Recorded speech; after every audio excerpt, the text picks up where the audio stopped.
नमस्कार दोस्तों, मैं रविंद्र सेजवार और आप सभी का आपके अपने YouTube channel RS coaching centre में स्वागत है। दोस्तों, आज हम आपके लिए रोजाना की तरह एक नया वीडियो पुनः लेकर उपस्थित हुए हैं। आप सभी को पता होगा कि पिछले वीडियो में हम क्लास 10th का जो NCERT पैटर्न पर आधारित जो मैथ है डॉक्टर मनोहर रेखा, उसका हमने चैप्टर नंबर 7 यानी कोऑर्डिनेट निर्देशांक ज्यामिति का एक्सरसाइज नंबर 7.A यानी 7A को बारी बारी से प्रत्येक क्वेश्चन उसका हल करा दिया था और 7B को स्टार्ट करने के बाद हमने उसमें भी एक दो वीडियो जो है बना करके डाले हैं। उम्मीद करते हैं आपने वो देख लिए होंगे। अगर आपने वो अभी तक नहीं देखे हैं तो आप हमारे इस वीडियो के डिस्क्रिप्शन में जाकर वहां से उन वीडियो का लिंक लेकर के उन वीडियो को देख सकते हैं। तो दोस्तों, इस वीडियो में हम आपको आज क्वेश्चन नंबर 7 से बताएंगे। 6 से 10 तक हमने पिछले वीडियो में बता दिए थे। आज हम इसमें क्वेश्चन नंबर 11 से बताएंगे। देखते हैं इस वीडियो में कितने क्वेश्चन हो पाएंगे। दोस्तों, समय हमारे पास थोड़ा कम रहता है, बस यही समस्या है, बाकी और कोई समस्या नहीं है। समय का थोड़ा अभाव चल रहा है इस समय। जैसे ही हमारे पास समय पर्याप्त मात्रा में मिलने लगेगा, समय होने लगेगा, हम लगातार वीडियो अपलोड करते रहेंगे और जल्दी जल्दी से आपका जो है सिलेबस कवर करवा देंगे। तो दोस्तों, आज के इस वीडियो में हम आपको क्वेश्चन नंबर 11 से स्टार्ट कराएंगे। तो देखिए दोस्तों, क्वेश्चन नंबर 11। लेकिन एक चीज और हम कहना चाहेंगे दोस्तों, अगर आप अभी तक हमारे चैनल पर नए हैं तो पहले आप हमारे चैनल को सब्सक्राइब कर लें, साथ ही इसके बेल आइकन के बटन को भी प्रेस कर लें, जिससे कि अगर हम अपने चैनल पर कोई वीडियो अपलोड करते हैं तो उसका नोटिफिकेशन आपको जल्द से जल्द मिल सके और आप हमारे द्वारा बनाए गए वीडियो को देख सकें, जिससे आगामी बोर्ड परीक्षा 2000 जो आने वाली बोर्ड परीक्षा है 2021 उसमें आप अच्छे से मार्क्स, अच्छी परसेंटेज ला सकें। तो चलिए दोस्तों, स्टार्ट करते हैं क्वेश्चन नंबर 11। तो दोस्तों देखिए क्वेश्चन नंबर 11। दोस्तों, आशा करते हैं कि किसी बच्चे के द्वारा कमेंट किया गया था कल कि सर आपकी क्लियरिटी जो है सही नहीं आती है। तो दोस्तों, हम पूरा प्रयास कर रहे हैं कि आपको एकदम स्पष्ट दिखाई दे। उसके लिए हमने आज पूरा प्रयास किया है। हम पहले यही देख रहे हैं स्क्रीन पर क्या साफ दिख रहा है या नहीं। तो दोस्तों, अब मैं समझता हूं कि साफ दिख रहा है। वह अनुपात ज्ञात कीजिए जिसमें बिंदुओं ए बिंदु जो दिया है 1,-5 है और जो बी बिंदु दिया है वो -4,5 है। यानी वह अनुपात ज्ञात कीजिए जिसमें बिंदुओं 1,-5 और -4,5 को मिलाने वाला रेखाखंड एक्स अक्ष से विभाजित होता है और इस विभाजन बिंदु के निर्देशांक भी ज्ञात कीजिए। इस विभाजन बिंदु के निर्देशांक, तो दोस्तों निर्देशांक पूछ रहा है और अनुपातिक बिंदु पूछ रहा है। तो देखिए हम यहाँ एक रेखा मान लेते हैं AB, ये A है और ये B है और इन दोनों के बिंदु दे रहा है। A का दे रहा है ये 1,-5 और जो B का बिंदु दे रहा है वो दे रहा है -4,5 -4,5। ये इसमें बिंदु दिए गए हैं A के और B के। ठीक है, इसके बाद क्या कह रहा है, वह अनुपात ज्ञात कीजिए। तो वह अनुपात हम मान लेते हैं दोस्तों, माना वह अनुपात के अनुपात 1 है। वह अनुपात हमने मान लिया दोस्तों कि माना वह अनुपात के अनुपात 1 है। ठीक है, वह अनुपात पूछ रहा है। अब क्या कह रहा है, वह अनुपात ज्ञात कीजिए जिसमें बिंदुओं A और B को मिलाने वाला रेखाखंड एक्स अक्ष से विभाजित होता है। यानी ये जो मिलाने वाला रेखाखंड है इसके विभाजन के बिंदु दिए हैं, इसके विभाजन के बिंदु दिए हैं वो क्या एक्स अक्ष से, यानी रेखाखंड एक्स अक्ष से विभाजित होता है। तो दोस्तों, जब एक्स अक्ष से विभाजित होता है तो y का मान उस स्थिति में 0 रखते हैं। रेखाखंड एक्स अक्ष से विभाजित होता है। तो दोस्तों, जब कोई रेखाखंड किसी अक्ष से विभाजित होता है तो क्या करते हैं, यदि x अक्ष से विभाजित होता है तो दोस्तों y का मान उस स्थिति में 0 रखा जाता है। क्या रखा जाता है, y का मान 0। x अक्ष से विभाजित होता है तो y का मान 0 रखेंगे। अगर y अक्ष से विभाजित होता है तो x का मान 0 रखा जाता।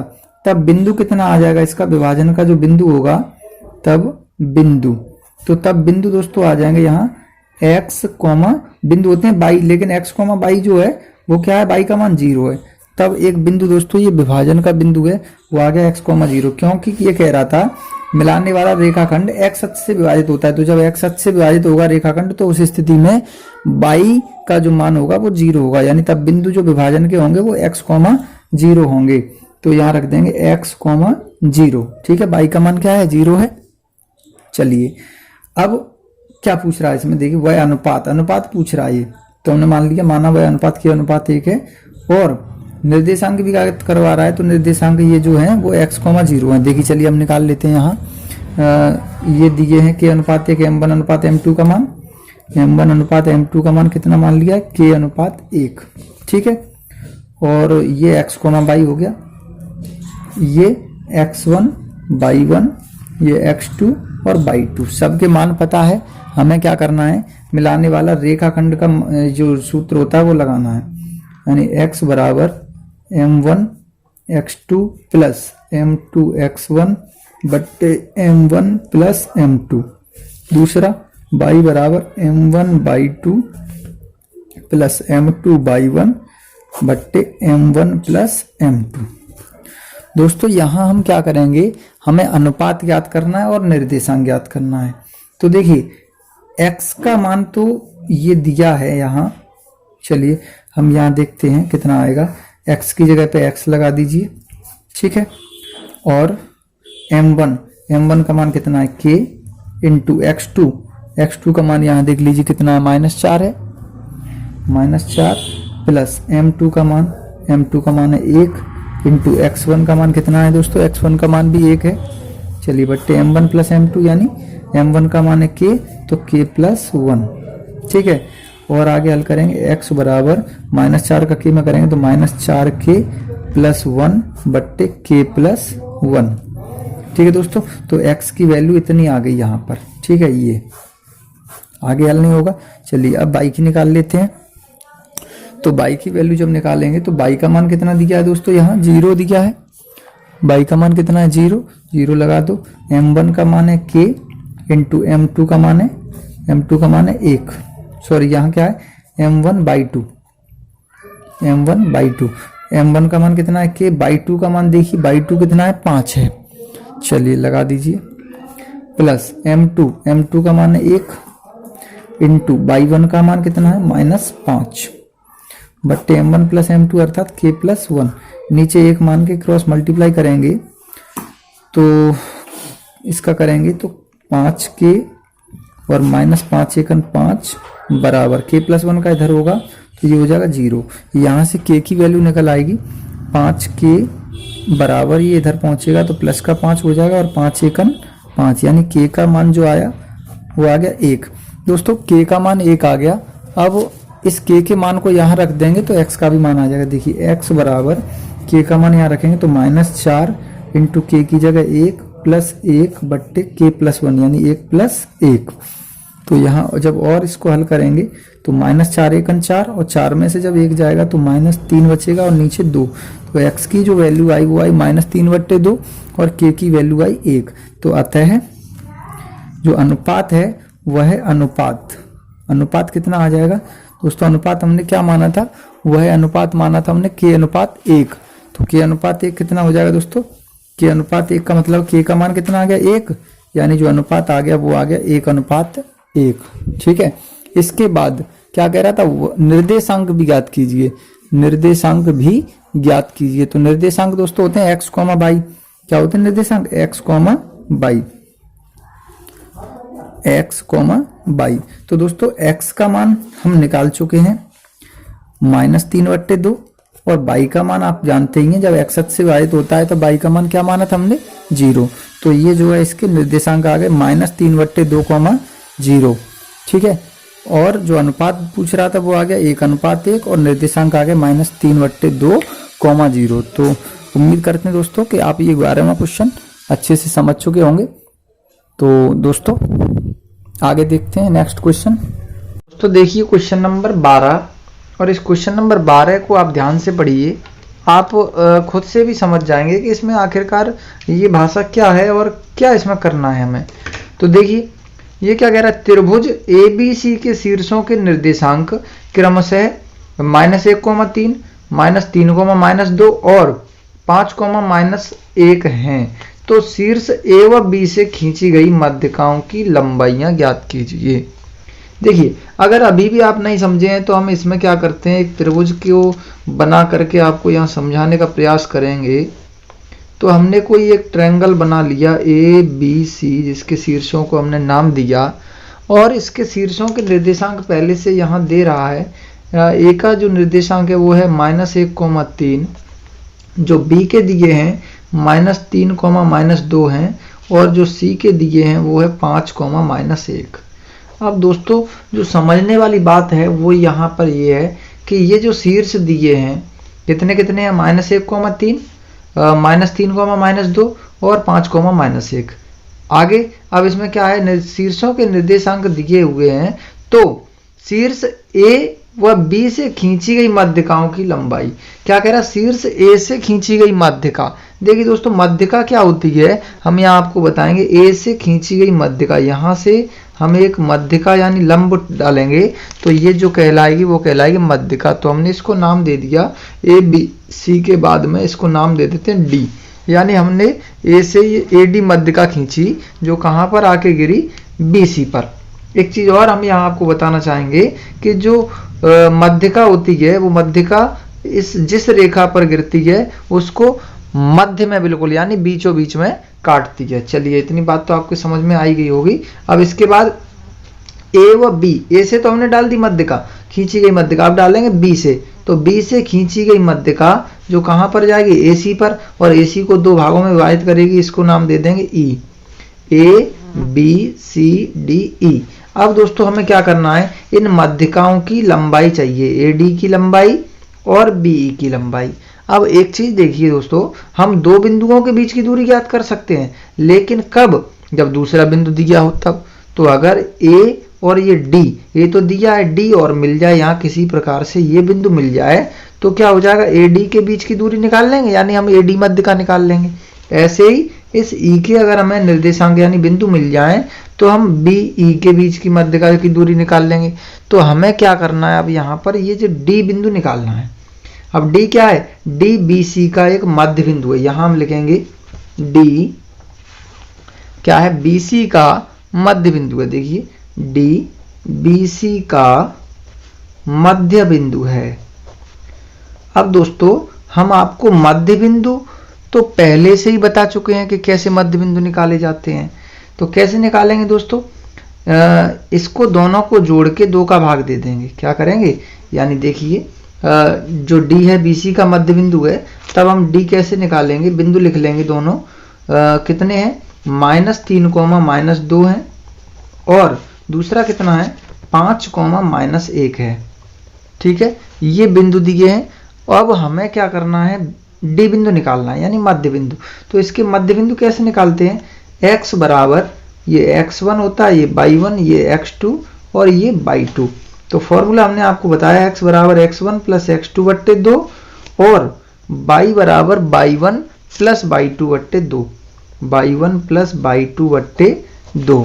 इस फॉर्मूले में आप रख देंगे तो d के जो बिंदु हैं वो निकल आएंगे। देखिए कैसे, x1 की वैल्यू कितनी दिख रही है, यहाँ आपको -3 है, यहाँ -3 रख दीजिए, प्लस x2 की वैल्यू कितनी है दोस्तों 5, तो 5 रख दो यहाँ, बट्टे 2।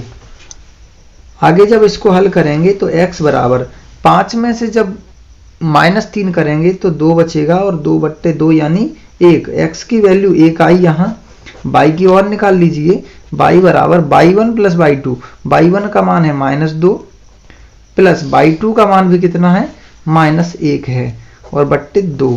तो y बराबर -2 और -1 मिलकर के बन जाएगा -3 और बट्टे 2। तो दोस्तों जो बिंदु आए यानी डी के जो बिंदु आए वो आए x और y, यानी 1, -3 बट्टे 2, 1, -3 बट्टे 2। तो ये दोस्तों बिंदु आ गए डी के। इसी प्रकार हम बिंदु ई के निकालेंगे। तो ई के बिंदु निकालने के लिए वही चीज हम यहाँ लिखेंगे कि जो ई है वो किसका मध्य बिंदु है, ए सी का, ई ए सी का मध्य बिंदु है, ई ए सी का मध्य बिंदु है। ठीक है, तब तो पहले बिंदु लिख लीजिए कितने कितने हैं, ए का बिंदु कितना -1, 3 है और सी का बिंदु कितना है दोस्तों, सी का जो बिंदु है वो है 5, -1। चलिए इसको हम x1, y1, x2, y2 मान लिया हमने। इसके बाद जब आगे बढ़ेंगे तो वही फॉर्मूला फिर लगाएंगे, क्योंकि ई जो है वो AC का मध्य बिंदु है, तो मध्य बिंदु निकालेंगे x1 प्लस x2 बट्टे 2 और y बराबर y1 प्लस y2 बट्टे 2।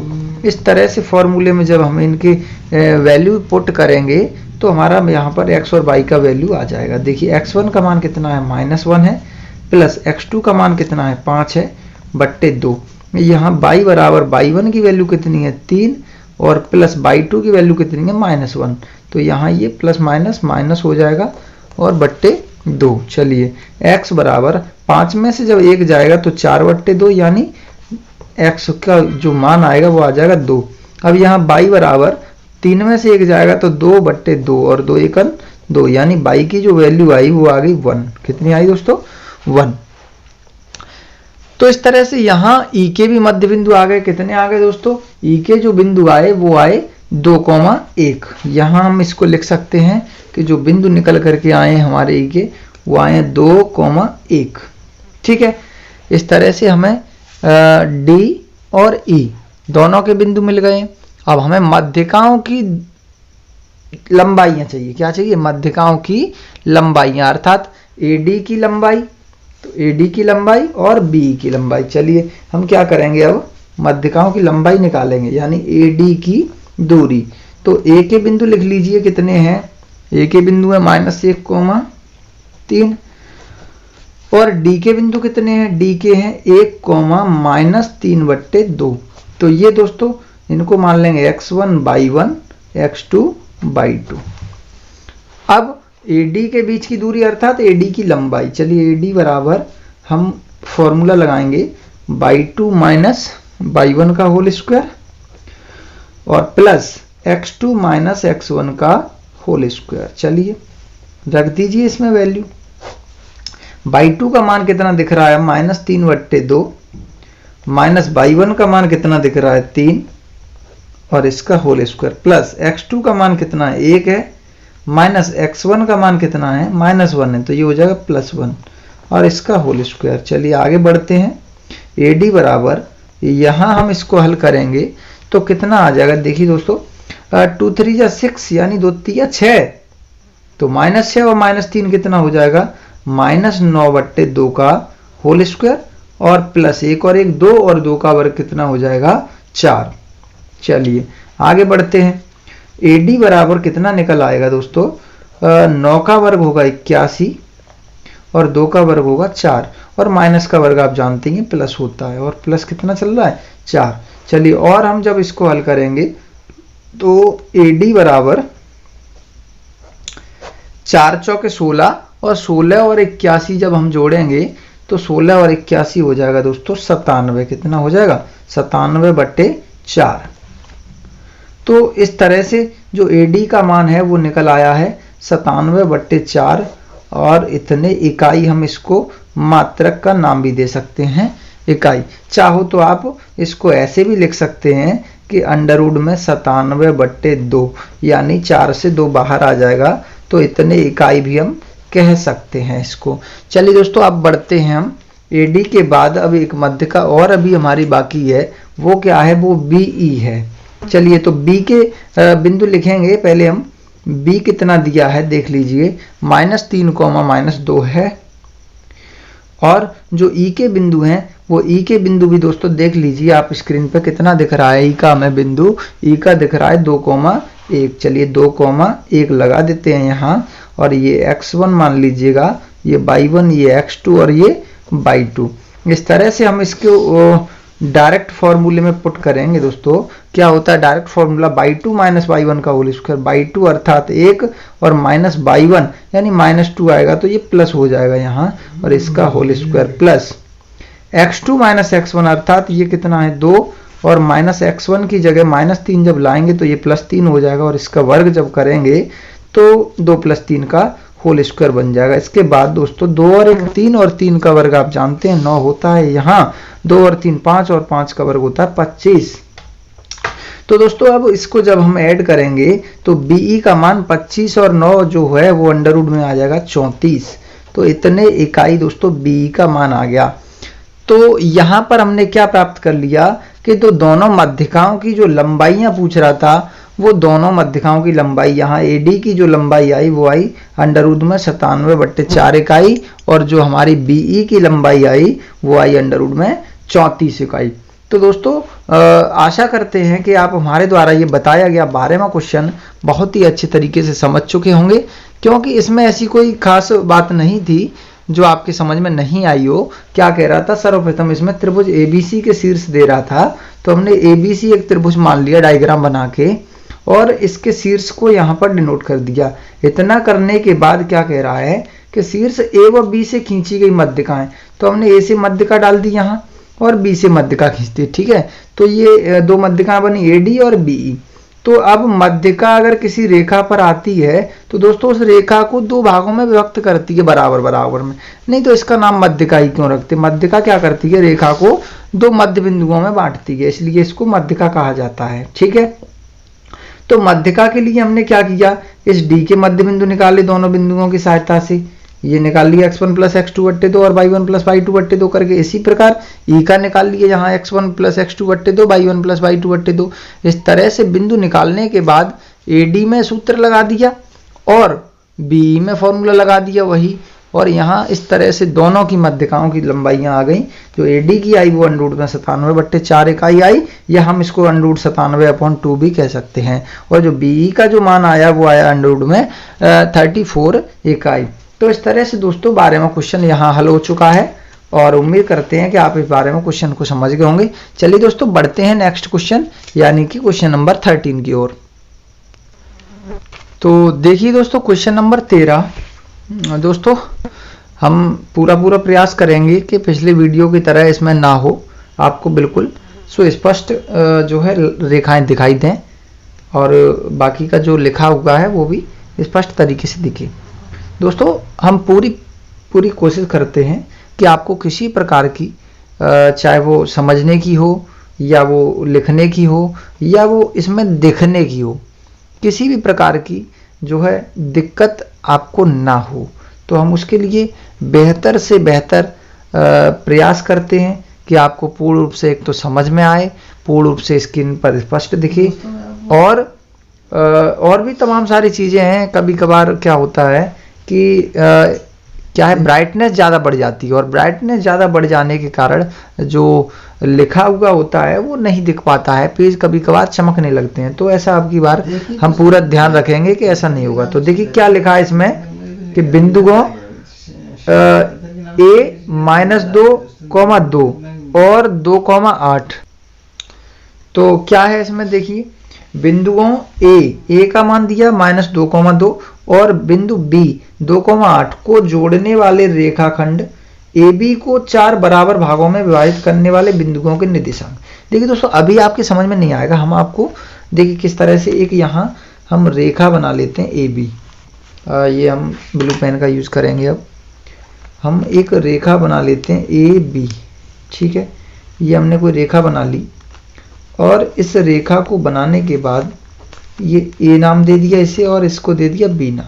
ठीक है, क्या कह रहा है, बिंदुओं AB को जोड़ने वाले रेखाखंड। तो हमने AB को जोड़ने वाला एक रेखाखंड कर दिया। जोड़ने वाला रेखाखंड AB को 4 बराबर भागों में विभाजित करने वाले बिंदुओं का निर्देशांक ज्ञात करवा रहा है। तो AB को 4 बराबर भागों में बांट दो। मान लो कि ये 1, 2 और ये 3 और ये 4। देखिए तो पहला बिंदु नाम दे देते थे यहाँ C, और ये D, और ये नाम दे दिया हमने E। ये हमने इस रेखा पर 4 बिंदु लिए A, C, D, E। ठीक है, 3 बिंदु लिए, यानी 4 बराबर भागों में बट गई।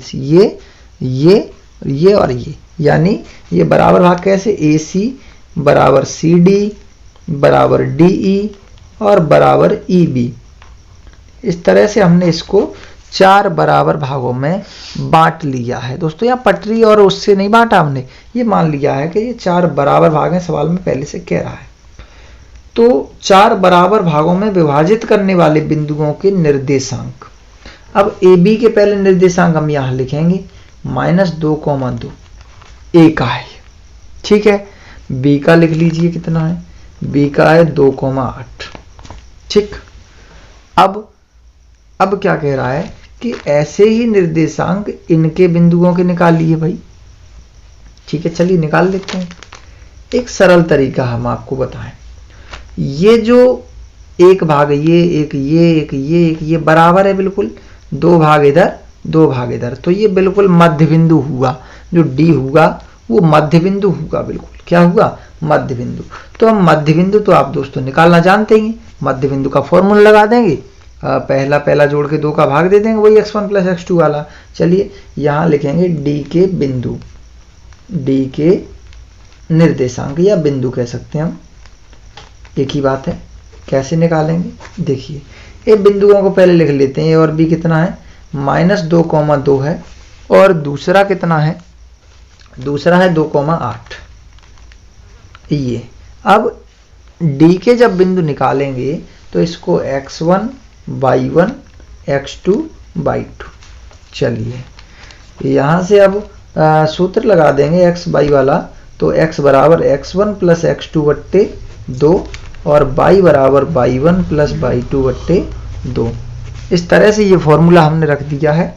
और रखने के बाद मान लगा दो, x1 का मान है -2 और प्लस x2 का मान है +2 बट्टे 2।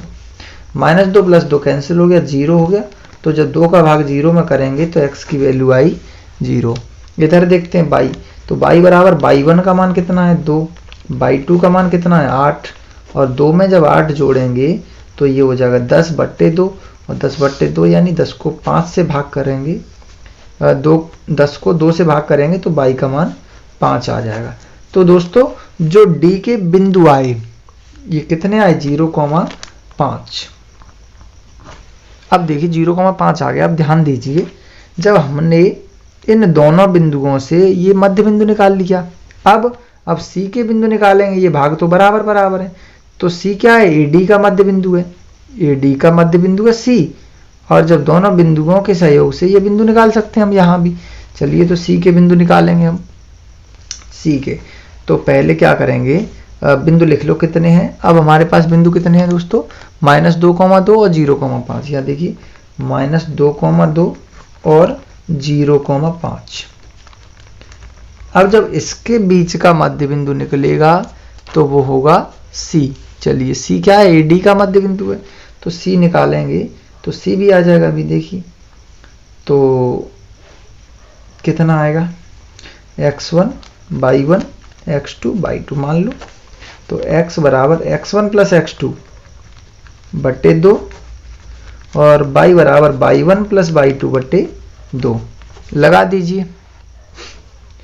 x बराबर x1 का मान है -2 प्लस x2 का मान है 0 बट्टे 2। अब x बराबर -2, तो -2 में जब 0 जोड़ेंगे तो कोई मतलब ही नहीं है, और 2 से ये 2 कट जाएगा एक बार, तो ये -1 इसका आंसर आ जाएगा यहाँ। y बराबर y1 का मान कितना है 2 है, प्लस y2 का मान कितना है 5 है, और बट्टे 2। तो y बराबर 5 और 2 7 बट्टे 2। तो ये दोस्तों जो बिंदु निकल करके आए ये C के बिंदु आए। किसके आए, C के। यहाँ लिख सकते हैं C के निर्देशांक जो निकल कर आए हैं वो कितने हैं, C के निर्देशांक हैं -1,7 बट्टे 2। ठीक है, रख दीजिए यहाँ C के निर्देशांक जो निकले हैं -1,7 बट्टे 2। तो ये दोस्तों C के निर्देशांक है। अब बचा क्या, E के बची। तो E क्या है, E BD का मध्य बिंदु है। E जो है वो BD का मध्य बिंदु है, E BD का मध्य बिंदु है। तब क्या होगा दोस्तों, E के बिंदु निकाल लेंगे। तो पहले D और B के लिख लीजिए, कितने, D के हैं 0,5 और B के हैं 2,8। ठीक है, निकाल लीजिए। ये x1, ये y1, ये x2 और ये y2। तो x बराबर x1 प्लस x2 बट्टे 2, y बराबर y1 प्लस y2 बट्टे 2। ठीक है, x बराबर x1 का मान कितना है 0, x2 का मान कितना है 2 और बट्टे 2। तो x बराबर कितना आ जाएगा 2 बट्टे 2 अर्थात 1, x की वैल्यू 1 आई। अब यहाँ y की भी निकाल लीजिए, y बराबर y1 प्लस y2 यानी 5 प्लस 8 बट्टे 2 अर्थात 13 बट्टे 2। तो इस तरह से दोस्तों जो E के बिंदु हैं वो E के बिंदु कितने आ गए, यहाँ हम दिखा सकते हैं 1,13/2।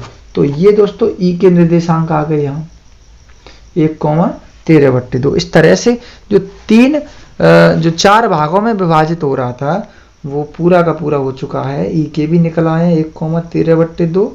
तो इस तरह से 4 बिंदु यानी 4 भागों में पूरी तरह से विभाजित हो गया। सी, डी और ई जो हमने माने थे बिंदु, उनके निर्देशांक यहाँ आपके समक्ष इस स्क्रीन पर निकल करके आ चुके हैं। तो आशा करते हैं दोस्तों कि आप इस क्वेश्चन को भी भली भांति समझ गए होंगे। अगर आप फिर भी आपको कोई अगर समझने में परेशानी होती है तो आप हमारे कमेंट बॉक्स में ज़रूर हमें कमेंट करें और बताएं कि हमें इस जगह पर ये समस्या है, ये प्रॉब्लम है। तो हम पूर्ण रूप से उसका भी जो है उस प्रॉब्लम यानी उस समस्या का भी समाधान करने का पूरा प्रयास करेंगे। ठीक है दोस्तों, चलिए अब इसके बाद बढ़ते हैं नेक्स्ट क्वेश्चन की ओर।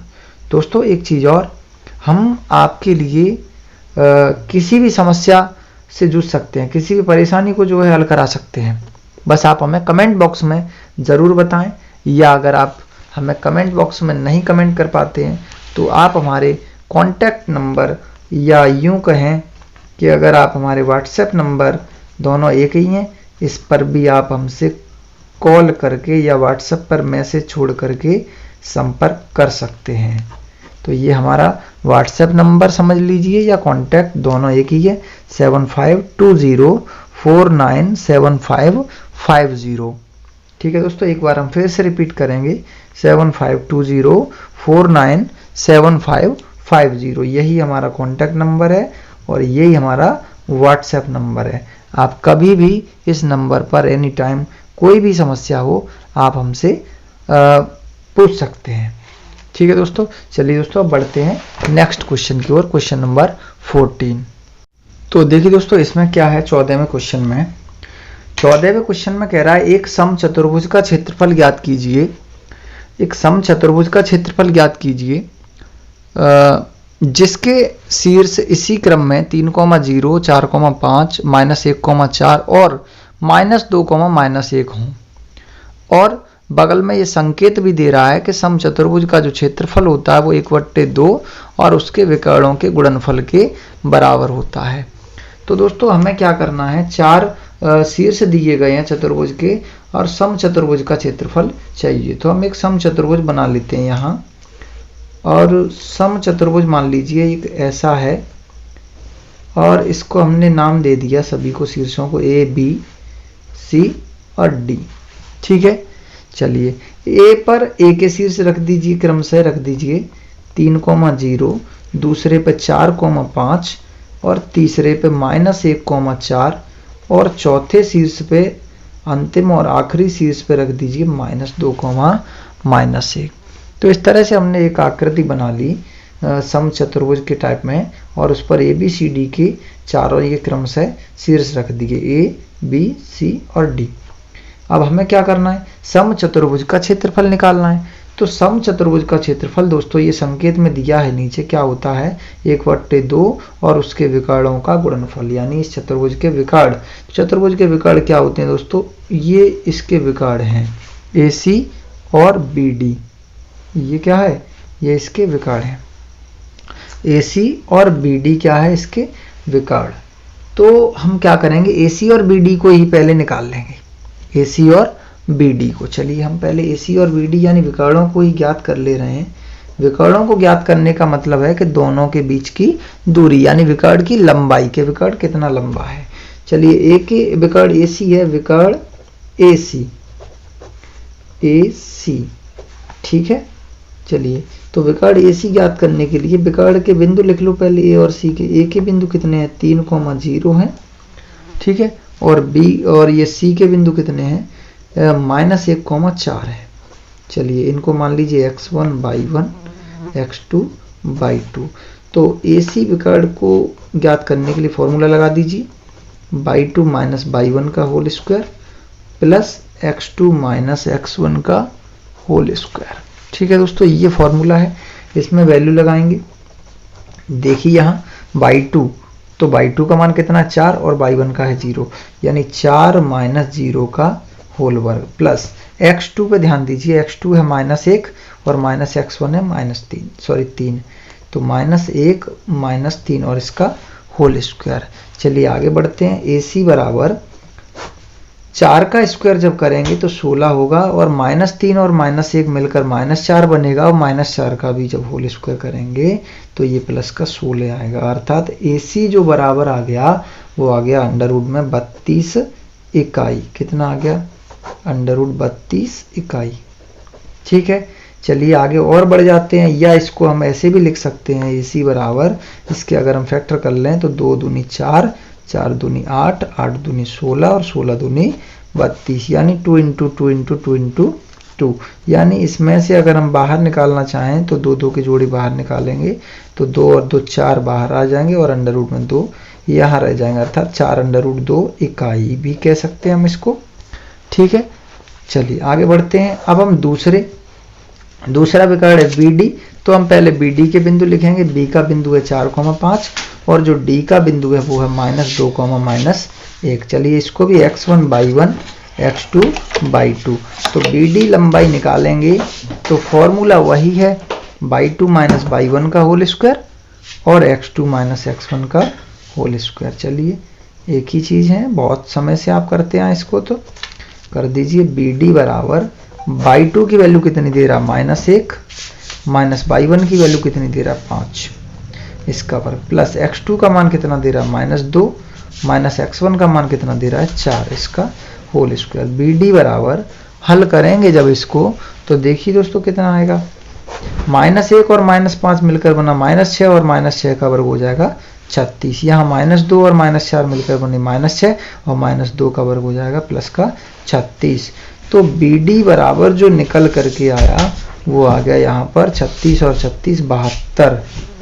ठीक है, 72 √ में कितना है? 72 इकाई कह सकते हैं हम, या इसको यूं कहें कि BD बराबर अगर हम इसके फैक्टर कर लें कि 2 दूनी 4 और 4 दूनी 8, 8 तिया 24 और 24 तिया 72, अर्थात 2 × 2 2 × 2 × 3 × 3, यानी 2 2 जा 4, 4 2 जा 8, 8 3 जा 24, 24 3 जा 72। अब इसमें से कितना बाहर आ जाएगा? एक तो 2 आएगा, एक 3 आएगा, यानी कि 2 और 3 का मतलब है 6 बाहर आ गए, 2 तिया 6 और √ में बचा 2, तो हम इसको 6 √2 इकाई भी कह सकते हैं। अब देखिए दोस्तों क्या निकालना है? समचतुर्भुज का क्षेत्रफल। चलिए रख दीजिए, समचतुर्भुज का क्षेत्रफल क्या होता है? देखिए हम आपको यहाँ बताते हैं समचतुर्भुज का क्षेत्रफल। तो क्या होता है समचतुर्भुज का क्षेत्रफल? 1/2 और ब्रैकेट के अंदर होते हैं विकर्णों का गुणनफल। और इसके संकेत में भी दे रहा था कि जो है ये दिया है समचतुर्भुज का क्षेत्रफल बराबर 1/2 और उसके विकर्णों का गुणनफल। लगा दीजिए यहाँ 1/2 और विकर्णों के गुणनफल। विकर्ण कितना आया? पहला 4 √2 और दूसरा जो विकर्ण आया है वो है 6 √2। ठीक है दोस्तों, तो देखिए यहाँ 1/2 तो चल ही रहा है, अंदर 4 6 24 और √2 का जब √2 से गुणा करेंगे तो 2 हो जाएगा। ठीक है, और यहाँ 2 से ये 2 कैंसिल हो जाएगा तो आंसर बचेगा 24 एकन 24 वर्ग इकाई। तो इस तरह से दोस्तों ये 24 वर्ग इकाई एक समचतुर्भुज का क्षेत्रफल होगा और समचतुर्भुज का क्षेत्रफल आपके सामने है 24 वर्ग इकाई। तो क्या दे रहा था? इस चतुर्भुज के चारों शीर्ष दे रहा था और शीर्ष देने के बाद में पूछ रहा था कि समचतुर्भुज का क्षेत्रफल ज्ञात कीजिए।